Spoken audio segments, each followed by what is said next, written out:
Cranberry Thanksgiving by Wendy and Harry Devlin. Maggie darted about like a black-stockinged bird in search of wood for the fireplace. She and her grandmother lived at the edge of a lonely cranberry bog in New England, and the winds were cold at the edge of the sea. Today, Mr. Whiskers was helping Maggie with her chores, and they soon had armfuls of firewood. "Happy Thanksgiving Day, Mr. Whiskers," Maggie smiled at her friend. That wasn't his real name, of course. It was Uriah Peabody, but Maggie had called him Mr. Whiskers ever since she could remember. Maggie was very fond of Mr. Whiskers. Her grandmother was not.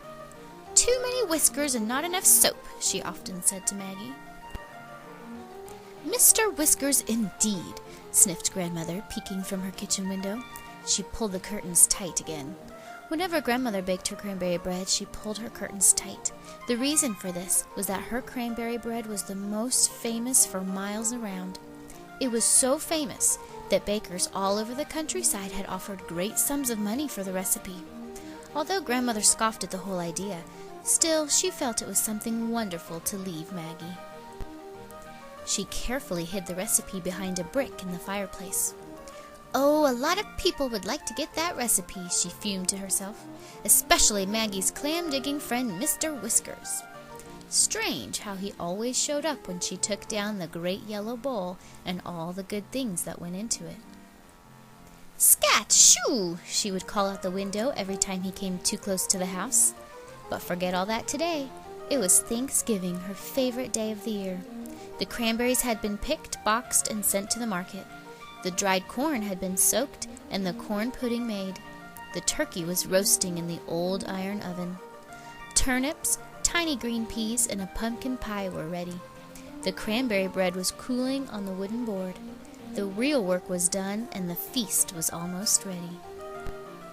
Every year, Grandmother invited a guest for dinner and allowed Maggie to do the same. "Ask someone poor or lonely," she always said.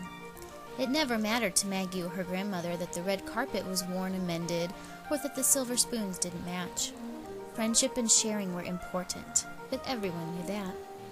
Red-cheeked, Maggie raced into the house. While she changed, Grandmother excitedly told her whom she had invited. Mr. Horace was his name, and he was staying at the town hotel. "He actually bows, and he has a gold cane, and smells of lavender," said Grandmother happily. "And he's all alone." Maggie looked a little uncertain. "My guest doesn't smell of lavender," she began. "And he hasn't had a Thanksgiving dinner in 20 years. I invited Mr. Whiskers." "Mr. Whiskers?" Grandmother didn't appear to believe she had heard right. "You mean here? In the house?" But now there was a sound at the door and a loud clanking of the knocker. "Quick, Grandmother, take off your apron." Grandmother opened the door, and there they were, both guests, Mr. Horace, pink-cheeked and starched, and Mr. Whiskers in his old captain's hat. As they came in, trailing behind was the smell of lavender and an aura of clams and seaweed. Mr. Whiskers held up his hands to Grandmother. "Clean," he said. "Oh, and where's your tie?" Grandmother asked. He lifted his long whiskers. "Right here, where it's always been," he growled.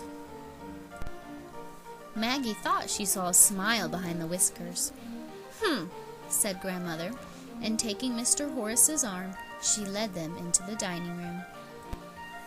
A log fire sputtered, the glasses shone, and certainly no one would notice that the silver spoons didn't match. "Let's sing 'We Gather Together,'" said Maggie, trying to warm things up. They all joined in the old hymn, and midway began to sing out with cheer and gusto. Grandmother started to trill like a bird, until Mr. Whiskers fixed her with a quizzical gaze and shook his ears. "How about 16 men on a dead man's chest?" he roared, slapping his knee. Mr. Horace looked pained. Grandmother peered over her glasses. "Really?" she said. Maggie left the table and reappeared with the roast turkey. The corn pudding, peas, cranberry jelly, and turnips soon followed. And then came the pale sweet butter and Grandmother's famous cranberry bread. "Feast of feasts," murmured Mr. Whiskers. "Well, we have all heard about your cranberry bread," chuckled Mr. Horace, "and the recipe hidden in the kitchen fireplace." "It's in the dining room fireplace," said Grandmother, and looking over at Mr. Whiskers, she added, "And you, sir, will never find it." Mr. Whiskers stared at the turkey and pretended not to have heard her. Maggie began to get nervous, but she made sure everyone was served some of each dish, and they began to eat. What a great full dinner that was, with everything cooked with crisp edges and tender centers. "How delicious," said Maggie. "How exquisite," said Mr. Horace. "How about some more?" said Mr. Whiskers. At last they finished dinner, and Maggie and Grandmother cleared the table and went into the kitchen.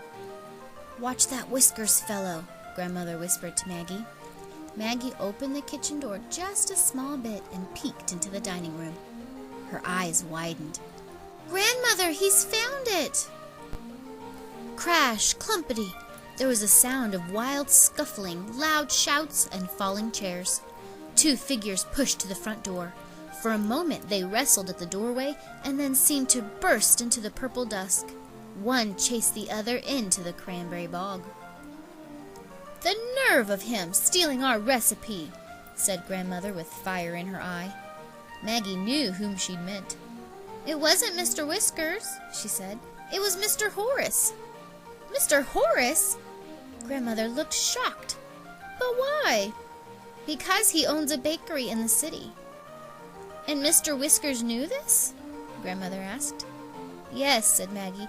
"Mr. Whiskers kindly came today to watch Mr. Horace, and to have dinner." Mr. Whiskers came puffing up to the door, holding Mr. Horace by the collar. Proudly he held the recipe high in the other hand. "Don't trust a man because he smells of lavender and has a gold cane," he growled. Grandmother stood up very straight and looked hard at Mr. Horace. "You, sir," she said, "are a disgrace."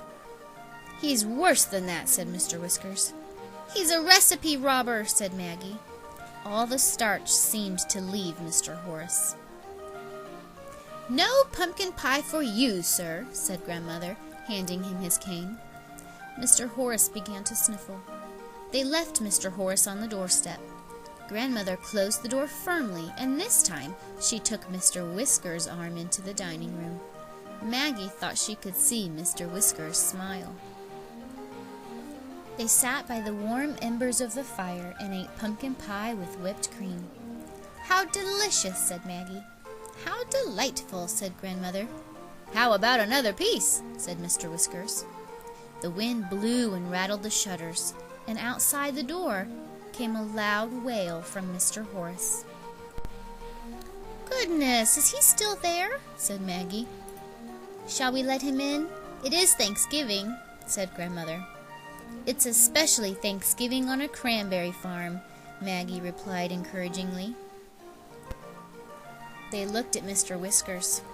It took great effort on Mr. Whiskers' part, but with true character, he stood up and said, "Maggie, open the door and we shall give him the last piece." "How about 16 men on a dead man's chest?" Grandmother asked him while Maggie went to the door. And even his whiskers couldn't hide that smile. The end.